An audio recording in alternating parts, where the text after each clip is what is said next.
Hello friends, welcome to my channel. Poush Parban উপলক্ষে আজ আমি একটু গুড়ের পাটিসাপটা বানাবো। তো চলুন আপনাদের সাথেও রেসিপিটা শেয়ার করা যাক।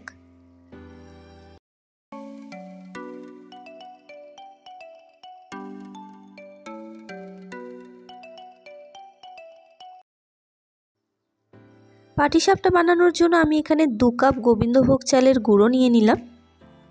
এবার আমি এর মধ্যে 1 কাপ পরিমাণ ময়দা নিয়ে নিলাম আর নিয়ে নিচ্ছি 1/4 কাপ সুজি। এবার এই উপকরণগুলোকে একটু ভালো করে মিশিয়ে নিয়ে অল্প অল্প করে দুধ দিয়ে একটা মিক্সচার রেডি করে নেব।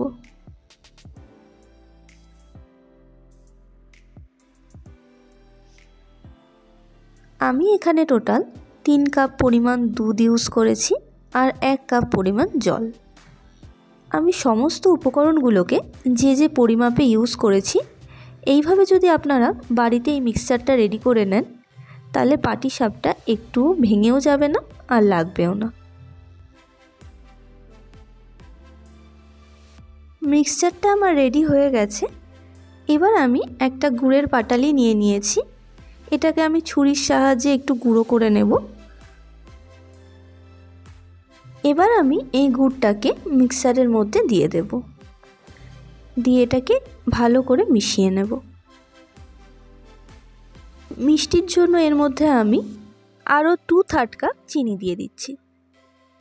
মিষ্টিটা আপনারা আপনাদের পরিমাণ মতো দেবেন, তবে খেয়াল রাখবেন খুব বেশি মিষ্টি হয়ে গেলে কিন্তু পাটিসাপটাগুলো ওঠাতে খুব সমস্যা হবে। এবার এই মিক্সচারটাকে আমি 1 ঘন্টার মতো রেস্টে রেখে দেব। ততক্ষণ আমি এবার পুরের জন্য ক্ষীরটা বানিয়ে নেব। আমি এখানে আমুলের ফুল ফ্যাট মিল্ক নিয়ে নিয়েছি 1 লিটার। আপনারা চাইলে যে কোনো দুধ এখানে ইউজ করতে পারেন। মিষ্টির জন্য এর মধ্যে আমি 200 গ্রাম গুড় দিয়ে দিচ্ছি। গুড়টা দিয়ে খুব ভালোভাবে মিশিয়ে নেব। দুধটা আমাদের কন্টিনিউ নাড়াতে হবে, তা না হলে এটা নিচে লেগে যেতে পারে। ফোটাতে ফোটাতে দুধটা যখন অর্ধেক হয়ে যাবে এবার আমি এর মধ্যে 1 টিস্পুন চালের গুঁড়ো দিয়ে দেব।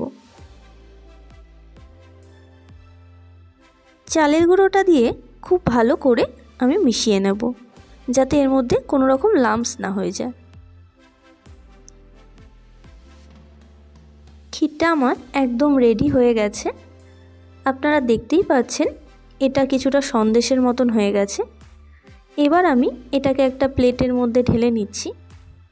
এটাকে আমি 10 থেকে 15 মিনিটের মতো একটু ঠান্ডা হতে রেখে দেব, তাহলে এটা একদম জমে শক্ত হয়ে যাবে।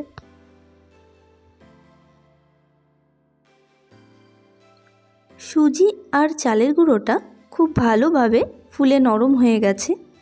আপনারা দেখতেই পাচ্ছেন এর কনসিস্টেন্সিটা। এবার আমি পাটিসাপটাগুলো বানানো স্টার্ট করব। এর জন্য আমি এখানে একটা ননস্টিকের প্যান নিয়ে নিয়েছি।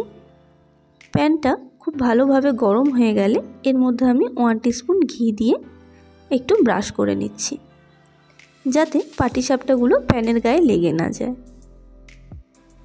এবার আমি এর মধ্যে 1 হাতা এই মিক্সচারটাকে দিয়ে দিচ্ছি। মিক্সচারটা দিয়ে এই হাতাটার সাহায্যে ভালোভাবে একটু ছড়িয়ে দিয়ে একটা গোল রুটির মতো বানিয়ে নিতে হবে। এবার আমি এর মধ্যে ক্ষীরটা দিয়ে দেব।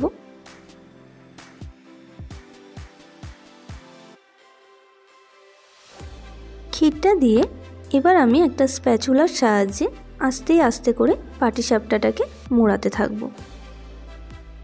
এটা আমাদের খুব সাবধানে করতে হবে।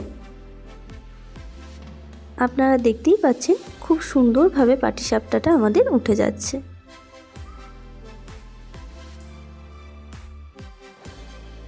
এবার আমি খুব সাবধানে পাটিসাপটাটাকে তুলে নিলাম।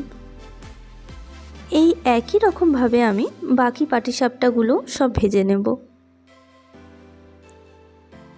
আপনারা চেষ্টা করবেন ননস্টিকের প্যানে এই পাটিসাপটাগুলো করতে, তাহলে এটা প্যানের গায়ে লেগে যাবে না। আপনারা দেখতেই পাচ্ছেন পাটিসাপটাগুলো খুব সুন্দরভাবে আমার প্যান থেকে উঠে যাচ্ছে। তাহলে আর দেরি কিসে, পৌষ পার্বণ উপলক্ষে আপনারাও বাড়িতে এই রেসিপিটি বানিয়ে ফেলুন। এই রেসিপিটা আপনাদের কেমন লাগলো তা আপনারা অবশ্যই আমাকে কমেন্ট করে জানাবেন। আর যদি ভালো লাগে তাহলে ভিডিওটা একটা লাইক করে দেবেন আর চ্যানেলটাকে সাবস্ক্রাইব করে দেবেন এরকম আরও রেসিপি পেতে। শুভ মকর সংক্রান্তি।